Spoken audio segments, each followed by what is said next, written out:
So I just been informed that the battle of the savings accounts is finally over and it's come to a sweet but sour conclusion. And a lot of companies, again, I'm being informed right now that a lot of companies were wounded during the entire battle. But I do have some good news that Chase, BOA, Wells Fargo, and all the big banks were not injured, not because they fought bravely, but because they chose not to participate and they stayed at 0.15%, okay? But I do have to say some companies like Marcus by Goldman Sachs, Ally Bank were also wounded in this fight and they had to lower their rates. But I do want to say this, guys. Everyone out there actually knows that Wealthfront actually has one of the highest rates right now at 2.57%.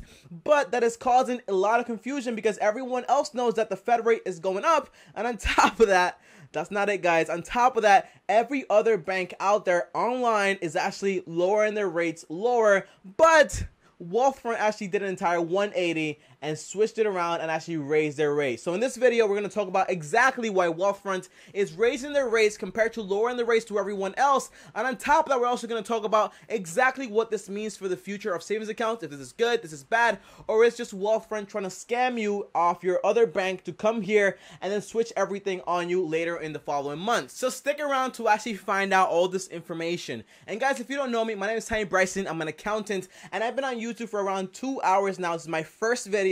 So stick around and make sure you subscribe and also click the like button because it helps the channel out a ton. On top of that, guys, I want to ask you guys one question, just one for right now. And the question is this: where do you currently save your money? Okay, I'm not talking about under your bed or anything like that. I'm talking about which bank do you currently save your money with and what percentage, what APY, how much money are they actually paying you on an annual basis? Let me know in the comments down below. I want to find out. By the way, be honest. Don't say 4%, 6%, 10%. Just be honest, because that way I can give you some better options out there just so you can find the best rates on the market. Now that you commented, I want to jump in straight into the video and actually start talking about exactly and clarify everything about a savings accounts, and also clarify exactly why a company like Wealthfront would actually push their rates from 2.51% to 2.57% when everyone else was wounded in battle and they lowered their rates. So let's talk about it. So the first thing is this: a simple explanation of what a savings account is this, okay? You save money, you get interest, the bank lends that money out at a higher rate and pockets the difference, and that's their profit, okay? That's how it works. That's the business plan behind the entire thing. But you're probably wondering, Tommy, why would a company offer higher rates now when everyone else is pushing down the rates? Well, I'm here to tell you that there are actually 3 reasons why a company would actually do this. And by the end of these 3 reasons, I want you guys to comment down below and let me know exactly why do you think Wealthfront actually raised their rates. So the reason number 1 is this: customer acquisition. Now, imagine this. Imagine you're with Chase and you're getting around 0.15%, and all of a sudden you hear, oh my gosh, Wealthfront is offering 2.57%, over 24 times what my regular bank is offering. Well, I'm gonna go over there. Oh my god, Wealthfront actually offers investment products also, and they're lower than Chase's, and there's no trading fees. Well, I'm gonna go over here for that also. Oh my gosh, they have another product. Oh my gosh, okay, so now you get the point, right? Customer acquisition. It brings attention to the company, thus more customers come inside, thus more customers start purchasing other products and start becoming a part of the platform for the long term, okay? Now, the second reason would be this: leverage. Now, in a state where, you know, the Fed rate is going to go up and they can actually lend you the money for a lower rate, well, they would use your money to lend it out at a higher rate, and then that creates leverage. Now, the third reason is actually Fed rates. If Fed rates go down, meaning that the banks can actually borrow money at a lower rate, then they're going to start promoting more lending products and pay you less on your money, obviously. But if Fed rates go up, they're going to be motivated to actually pay you a little bit more money on your money, so then that way you can actually be promoted and actually want to save money with them and keep it inside there. That way they can leverage your money again for a lower rate and actually sell it, well, not sell it, like actually lend the money out to make more profits on that money than they would by taking the loan from the entire Fed rate. That's how that works. Now, you might be asking, Tommy, why are the Fed rates so important? And why is the Federal Reserve so important also? And why is it that when they lower rates, the higher rates, it affects the economy so much? Well, it's because those people, that board of people, is actually in charge of protecting 2 things. Well, 3 things: the economy, unemployment, and also inflation. The economy, you know what the economy is, you know what unemployment is, and you also know what inflation is. That's basically if you get a haircut today for $15, but back in your father's day, it used to be $10, then, you know, that's inflation. That's how money devalues over time. Now, here's my thing. here's why this is so important. I'm going to use a very simple analogy. So say, for example, you own a village, right? And in this village, there's grand elders. I know this is like completely left wing, but I just want to explain it like this just to make sense of it, okay? This is how I think about it when I think about it. Here it is. Say, for example, you have a village, right? There's this village in America, but America doesn't really exist, okay? The village, there's a whole bunch of people out there, and there are these grand elders, okay? These grand elders here are basically like the Federal Reserve. Now, here's what happened. In this village of 100 people, around 3%, which is 3 people, well, guess what happened? They own almost all the money there, but they made a very bad mistake, which was basically they invested in corn, right? They invested in corn because it's a village, but guess what happened? When the harvest came, it got burnt down. So now the economy is in complete fluctuation because those 3 people control most of the money, but now all their money is actually gone. And on top of that, they were actually banks. So now guess what happens? Now everything is going crazy. So now what would happen here? Now, there's 3 things that the Federal Reserve can actually do in this case. 1, raise the rates. In this case, it wouldn't make any sense because then those people can even borrow money at a higher rate. Second thing is lower the rates. And yes, sometimes, I think it's in Japan, like the Federal Reserve rates over there are like negative. So people can actually borrow money while banks can actually borrow money and make money from it. I think that's how it works, okay? Now, I know that they make literally like no interest whatsoever just to try to revitalize the economy itself. So for example, if the Federal Reserve actually did that, then what would happen? Then those rich people can actually borrow more money at no interest whatsoever and then plant the entire crops again, and then boom, they start flourishing again, and then the money starts circling around the entire village again. Now, there's a third thing they can actually do. They can actually print more money. Now, the problem with printing more money is that, well, there's more money in the village now. It's kind of like supply and demand, okay? So if there's a lot of money, then the value of the dollar actually goes down. That's called inflation, meaning that, well, before the entire Fed rate started printing out all this money, maybe a loaf of bread was only $1. But now that there's so much money out there, well, now a loaf of bread is actually worth $10, okay? That's how it works. That would be a bad option, and actually lowering the rates would actually be a better option. That's exactly what actually happened back in 2008 when everything went to, you know what happened, right? I don't need to say it, you know, because I got demonetized, but you know what happened, all right? That's what happened, and yeah, that's why the rates actually went down. So comment down below and let me know, did my village example actually clarify how the Fed rate actually works, what the Federal Reserve actually does? Let me know in the comments down below. Now, the next part of this video is actually very important, and here's why. Because I'm going to talk about exactly what Wealthfront actually is and why they actually raised that to 2.57%. And here's the thing, guys. To understand a company, the best way to actually really understand it is by looking at its past. Now, here's what I mean. Basically, here's what I mean, right? If we look at Wealthfront's past, then we can look at exactly what they did and why they're actually doing it. Now, the first thing is this, a background on Wealthfront is this, you know, they have over 220,000 users, and this was back in February, okay? Very important to understand this, 220,000 users back in February of 2019. Second thing is this, the average customer back then had around $41,000 or $42,000 in their accounts, okay? Now, what this means is that the average person that had a Wealthfront account had $41,000 in the accounts with Wealthfront. Now, here's why this is so important.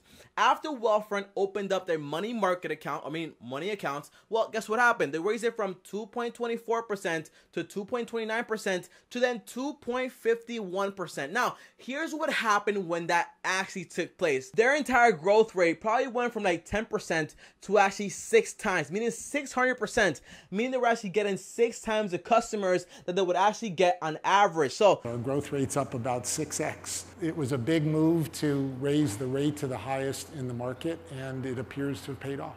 Meaning that by raising their entire interest rate where they actually pay customers, people started joining like crazy because people want to go where the best rates actually are. So here's my thing.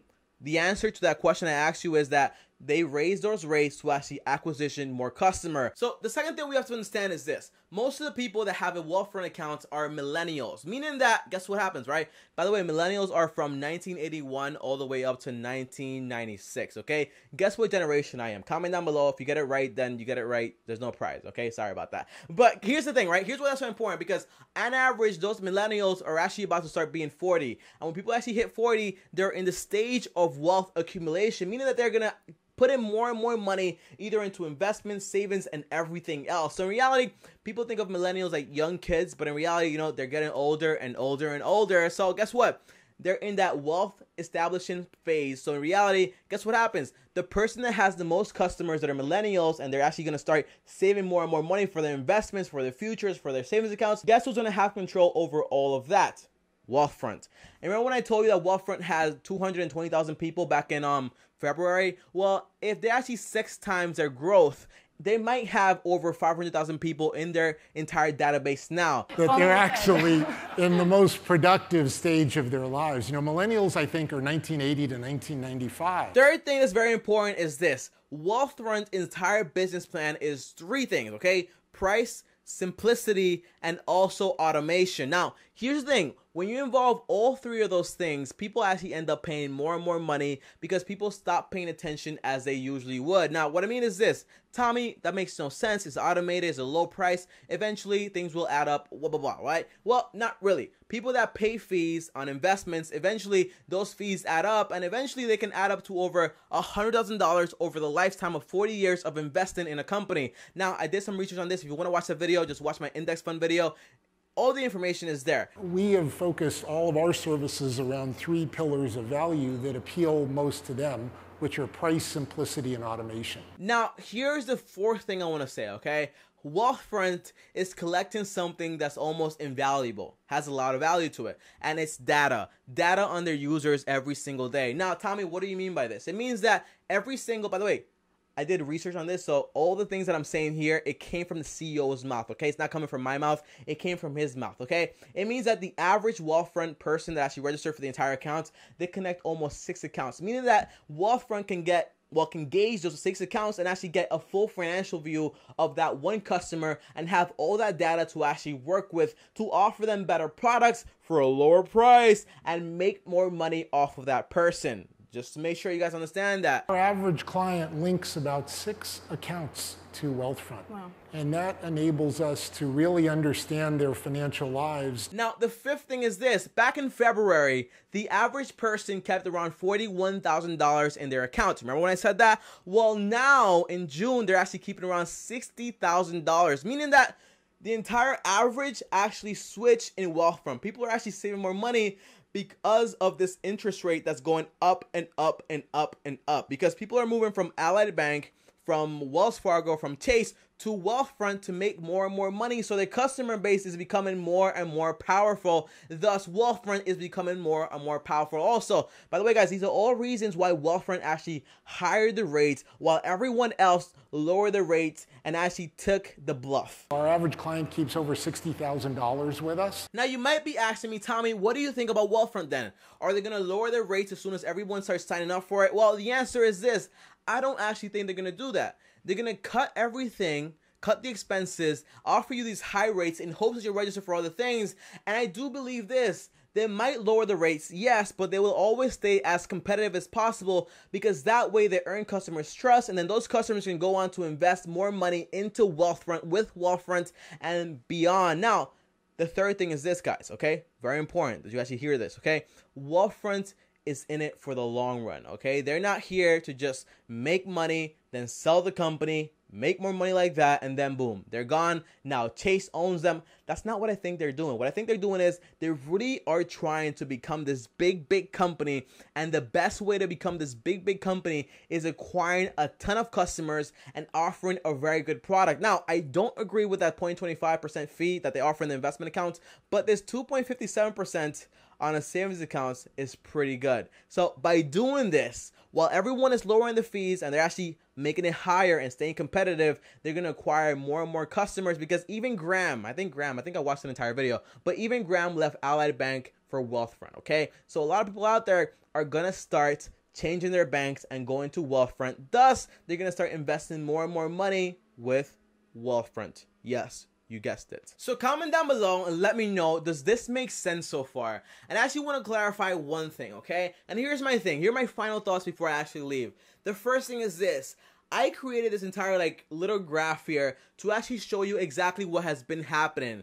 Back in February, Wealthfront was actually offering 2.24%. I think Markets by Goldman Sachs was actually offering 2.25% back then, or 2.15%. Now, April came around, they started offering around 2.29%, right? Sounds good. Now, June came around and it started offering 2.51%.